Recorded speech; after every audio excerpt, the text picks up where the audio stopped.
Welcome to Africa in Vogue, where we introduce you to the latest up-and-coming faces in art, fashion and music. What's up plus all this hypocrisy? We have amazing talent coming out for you. What be this, what be that, what be this? Them take away one of people, trick them, lottery visa. I see them, let them, they suffer. Welcome to this episode of Africa in Vogue. We are quickly eating some wache, so we can head up to meet Poetra Asantewa. Yeah, they chose. Oh, wait for me. We need to introduce Poetra first. Who's Poetra? Take your time. The food won't run away. It probably will. So Poetra is a poet. She's been around the scene for a minute. She's kind of getting her shine at the moment. She is featured on one of my favorite artists' album. Who's? Walasi. Oh my god, I love him. I love that album. How do you say it? Nuse? I'm not aware. I won't be able to say, so let's just leave it to that. But yeah, stay tuned. We're on our way to interview Poetra Asantewa. She's amazing, she's great. So just keep updated. Yeah, enjoy the episode and just chillax. Yeah. And we're sorry, Poetra, if you haven't eaten, but we are just going to chop our wache and we'll come see you after. So peace. Bye. High level thievery, wrongful imprisonment, clear injustice, brain drain and social dependability. We used to eat fresh and grown, but now it's GM and fertilizer. Ama Asantewa Diaka, popularly known by her stage name Poetra Asantewa, is a brilliant wordsmith and spoken word artist whose poetry focuses on a range of subjects like politics, race, feminism, societal issues, relationships, sensuality, and a whole lot more. She has also represented Ghana at FemRight, a Uganda women's writers association that promotes women's writing across Africa. Poetra also owns the Ghanaian fashion brand Alikoto clothing, which infuses modern pieces with traditional African elements. Alikoto clothing recently collaborated with Vlisco for the stylized Lily collection. Having performed on almost all stages in Accra or Ghana, across events such as Indie Fuse, Vlisco's Women's Month, VGMA Launch 2014, and KSM's Secret of Ghana Girls, Poetra is stepping into a new world by collaborating with Serge on an upcoming installation. Poetra is a teacher, mentor, songstress and an artist, and also heads the foundation Love Rocks, a mentoring and tutoring initiatives in schools to help the youth become more active members in their communities. Thank you so much, Poetra, for inviting us here today. You're welcome. Yes. So tell us a bit about yourself. Who is Poetra Asantewa? Poetra is a girl with varied interests and big dreams. For as long as I have known myself, I have been dabbling in a lot of things. I like writing, I like sketching, I like painting, I like singing. So I try to put my energy in each of these areas that I'm interested in. So I'm a girl with varied interests and big dreams. Big dreams. Very big dreams. So as you were talking there, you said you are interested in singing, writing, poetry, all those things. How are you able to juggle all of that? I guess you have a job as well on the side that funds those. So how are you able to just work all that out? To be honest, it's not easy. Of course it's not. But like I said, I have interest in each of these things, and leaving any of them unattended is like having a lot of babies and not feeding one. So there's always the urge to work on each of them.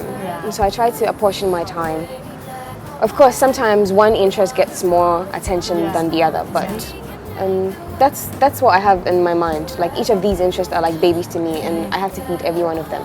So that's the ideology behind each of my interests. Wow. Okay, so you are a fashion designer and you own Alikoto clothing. Yes. Can you tell us a bit more about Alikoto clothing? So my mother sews. She's been sewing for 50 years plus.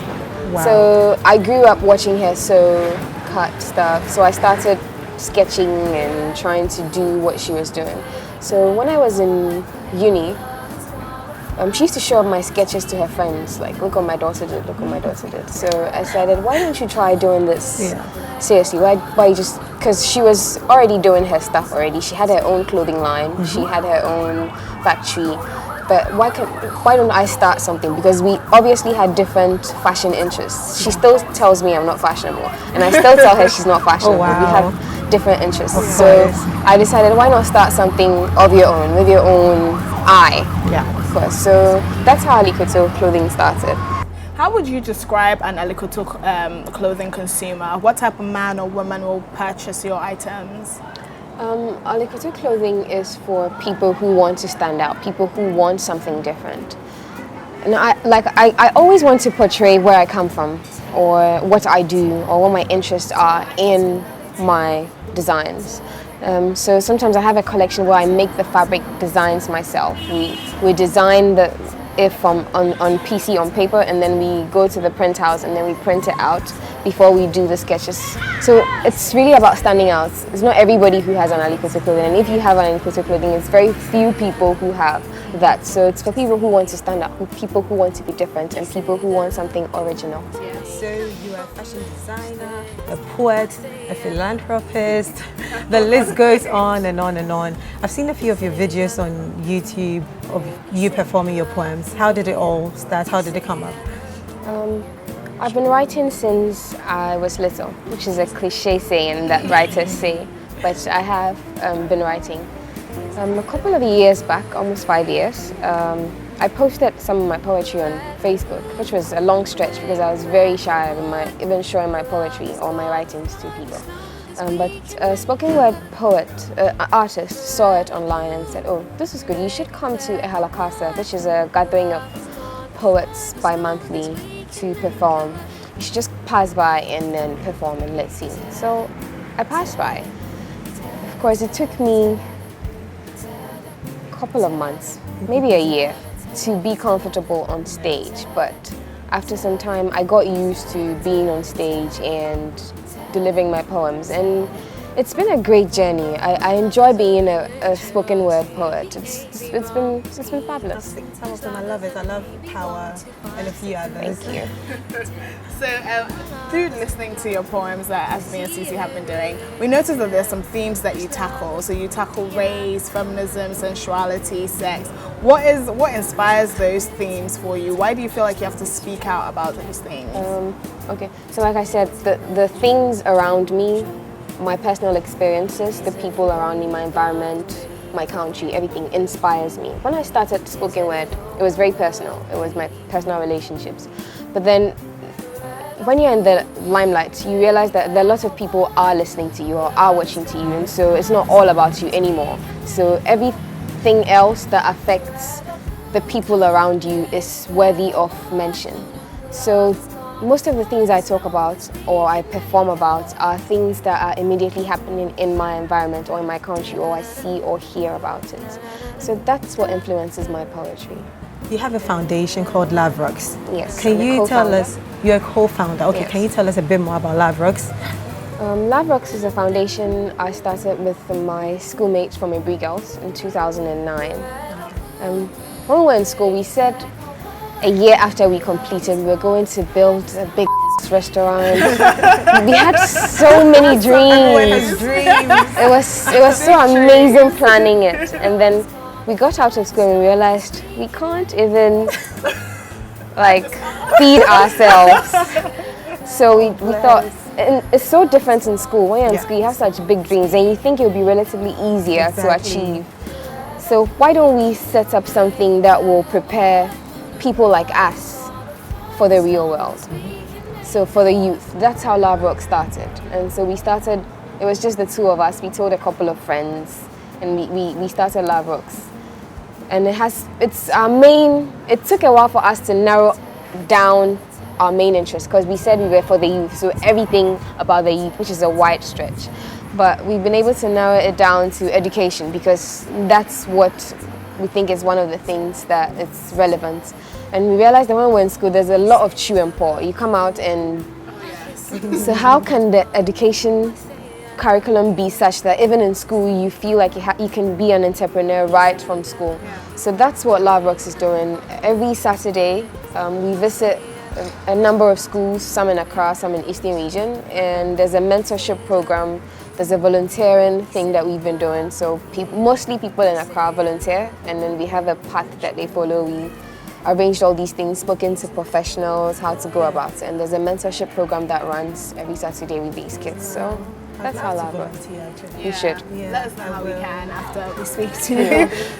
Okay, so we also have heard that you are coming out with a new line of cards, Yobbings. Yes. Tell us a little bit about that, Okay. just to wrap up the interview. So Yobbings is something I've been thinking about for close to 3 years, but I never really had the courage or the excitement to start upon it. I see Hallmark, I see other greeting cards, which they're great, but I'm thinking, okay, I'm Ghanaian, this is my language, this is my culture, this is how I say certain things. And what if I want to express these sentiments exactly how I say it? A Hallmark card can't do that. So how about creating something that can express it exactly as somebody from where I come from will express it? And so that was the idea behind Yobbins. I love the pidgin language she uses. Exactly, and Yobbins is pidgin for wooing a girl or a man or wooing somebody, so that's how the name came about.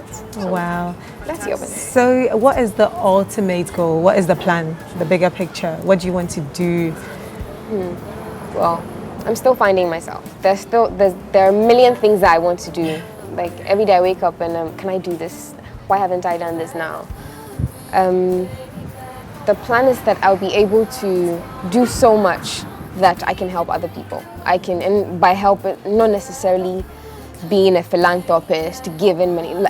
There can be, I feel like in this part of the world, now it's better, maybe, it's getting better. This part of the world, the creative people are not given as much liberty and freedom to work on the things that we want to do. So if in a few years, in 5-10 years, it will be a different story. There's a place solely dedicated to sketching, dancing, something like Juilliard in Ghana. It would be amazing to have something like that. So that's the ultimate plan, to do so much and achieve so much and earn so much money that I can do all these things. It would be awesome. Yeah. So. You're such an inspiration. I love you. Thank you so much for having us. It's been Thank so you for having me. insightful. Yeah. I'm sure a lot of people want to know more about the poetry behind the poetry and the fashion and everything else. Thank you. Thank you so much. You're doing great. Thank you. That's so nice. It's big coming from you. Chip, chip, chip. Chisel approximately 3.5 inches of flesh out of the waist area. Lift the breast to a firm position until it is perky in a perfect D cup. Add 3 layers of skin until the backside can vibrate with a single poke.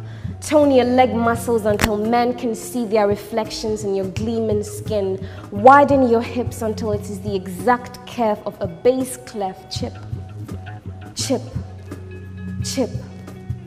Perfect your body until it is a cross between a fiction writer's description of the girl a woman's husband left her for and a Photoshop guru's final masterpiece. Soften your muscles. Don't be too boyish. You don't want to have kids? There must be a glitch. You cannot be too skinny. You cannot be too fat. You cannot be too itchy bitty. You can't have boobs that sag. You cannot have a small ass. What's there to hold? You cannot love your body until somebody says so. You can only love your stretch marks when it is a map for a man to find your tucked away treasure. Pit women against each other. Let's find out who is fresher. Tell women they are the queens and then go right ahead and be the crown. Checkmate, there goes the clown. You cannot want to have it all. You cannot want to follow just one path. You cannot have too much makeup. You have to look natural, but not the kind of natural that makes it look like you just woke up from a 36-hour sleep.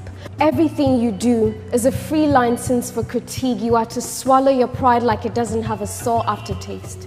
You are to be the perfect balance, not too acid, not too alkaline. You are to be a conscientious being who meanders perfectly between being soft and hard. You are to be a funky Friday night mixed with a hint of Monday seriousness and a tinge of Sunday calm. You are to be all the colors of the rainbow at the same damn time. Everything you do is an open invitation for condemnation, so love yourself anyway. Love the brown and the bounce out of your skin. Love the unholiness of your lips. Love the 9 a.m. happy face stitched on. Love the ugly feet and the awkward teeth. Love the high-pitched laughter that grinds everybody's gears. Love the intricacies of your mind and how it keeps you up all night. Love the parts of yourself you are waiting for somebody else to love before you learn to love yourself wholly. Everything you do is an open invitation for condemnation. So go ahead and love yourself anyway.